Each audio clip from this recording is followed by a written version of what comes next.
So this big enemy, Angelo, comes in and just punches Andre and they get into a big, huge fist fight. What's up, Andre? That's what we doing? We short stopping now? Not necessary.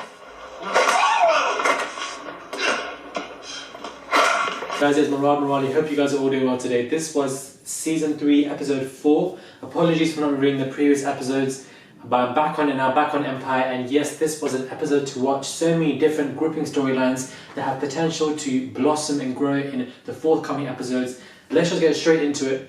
First and foremost, we have this guy called Angelo. Now, he is a big enemy. He is a huge enemy, and we don't know what he's really about. We've got the contracts, the signings. Initially, Lucius thought you could go up to him and sign the contract. That didn't happen because Angelo had his own plans. That pissed off Lucius, and they worked around it. Andre worked around it, and him working around it kind of showed him that he is back in his full form. He's back. He is thriving like he used to be. He's in his prime like he was in the first season. And you? If I had your musical talent, I'd already own Empire. That's how he's acting now, which is great to see. He's no longer upset over certain matters. That's what we think as of that part of the episode. He goes with this girl and he works around it and he plays with her very nicely to the point where she works with him. Angela finds this out and gets pissed off and he comes running. He comes running to the office. He punches Andre so nicely that then he drops. Lucius is just sitting there and then he gets up. And in my opinion, I thought Lucius was about to get punched up as well, because we haven't really seen that happen really much at all in the entire show, to be honest. And we see that happening and he just grabs the bat and he just essentially bruises the hell out of Angelo's back, and Angelo is forced to sign the papers by gunpoint. How about that?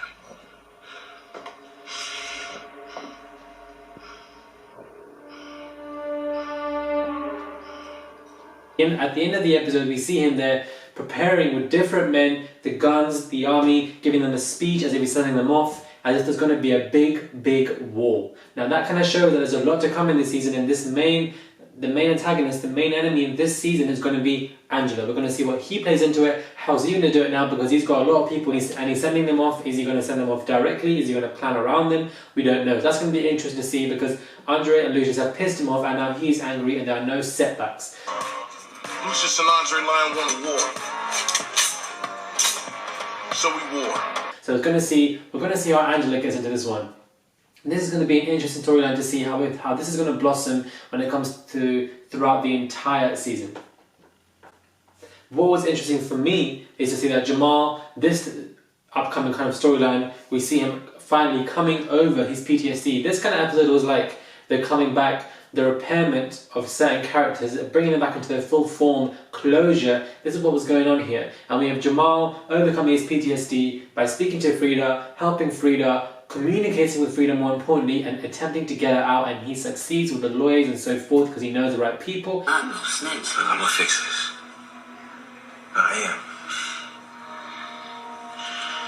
So The psychological matters and using that to get bail, and then she gets bailed out and she's out. And the fact that he's talking and everything, he's over his PTSD, he's overcome it, and we see him at the end with the piano and he's playing the music, he's back to his full form, he likes singing again, he's no more nervous, there's no more like sweating tears or so forth, or just having a bit of a shock, and all of that's eradicated because he's finally officially over it from now. It might come back, we don't know, but that could possibly happen. But it's great to see Jamal back in his full form again, especially at the end of the episode, and I was pleased to see that. And now we have this whole Cookie and this man. Now this was quite interesting to see because I thought these two were going to be amazing together at the beginning of the episode, and then they used to have their troubles. And the funny scene for me was that Cookie was in the toilet and she heard them two girls talk. I swear my heart dropped. got a cherry for you. Make a wish. You know that one? I thought Cookie was about to just lash them with her purse. I was like, you better get these two nicely and you better sort them out because they just annoy me. Once I get finished whooping both of y'all's asses, you're gonna wish you never met a hood rat like me. For what they were saying, calling her hood rat and so forth, But she didn't play like that. She let them know and she walked off. And I was okay, that was probably one of the best scenes of this entire season so far. If we want to see something more like that, with Cookie probably getting into a cat fight or something, that would be quite interesting to see, or maybe an actual physical fist fight, because we haven't really seen that happening. This kind of episode was nice because it kind of gripped on the violence and the realness of certain deals or contracts or just how people are. It played on their emotions, that kind of stuff. It twisted along with so many different interweaving storylines, kind of made this episode what it was, and it needs to reoccur. This needs to continue happening because the last week's episode wasn't that great, in my opinion. What happens with Empire is they start off good, they dip harshly, and then they go back up to being good again. That's how they are. It's quite weird. So next week's episode might be horrific or might be even better. We don't know. But what is quite interesting to see is that Andre isn't at his full form yet. He's getting there, it takes him a while, but he's suffering. He's suffering a lot because of the loss of his wife. Mr. Lion.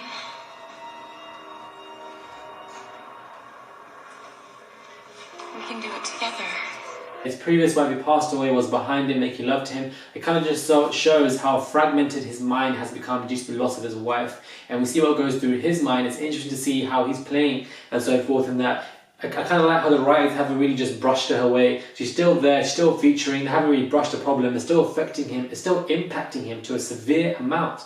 And it's great to see that kind of dynamic of making love with one person and then another person behind it. That mixture kind of just shows the fragmentation of his mind, which is very interesting to decapitate and analyze. And it'll be really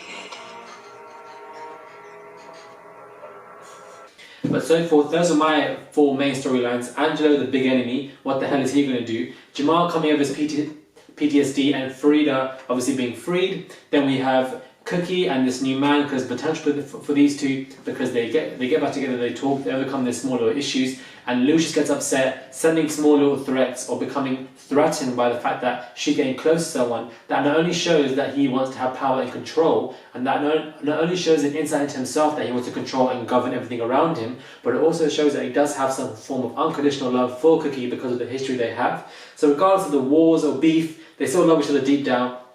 Nevertheless, Lucius, you need to sit tight on this one because this just does not involve you. Cookie, I'm happy that you like this man. This man is a good character. Hopefully these two can flourish. Hopefully he's not just a weird random guy who turns out to be a thief or some nonsense like that, because they always brandish people like that who turn out to be good in the first couple of episodes.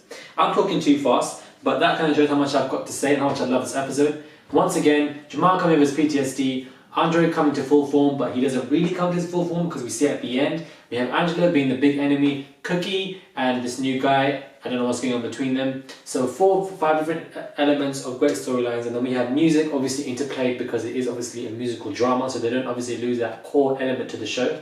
But please, writers, continue these storylines, introduce new characters, make it more complex, make it more cunning, make it more for us to think about stuff, because obviously that keeps us inclined to the show and advise you to follow on that route.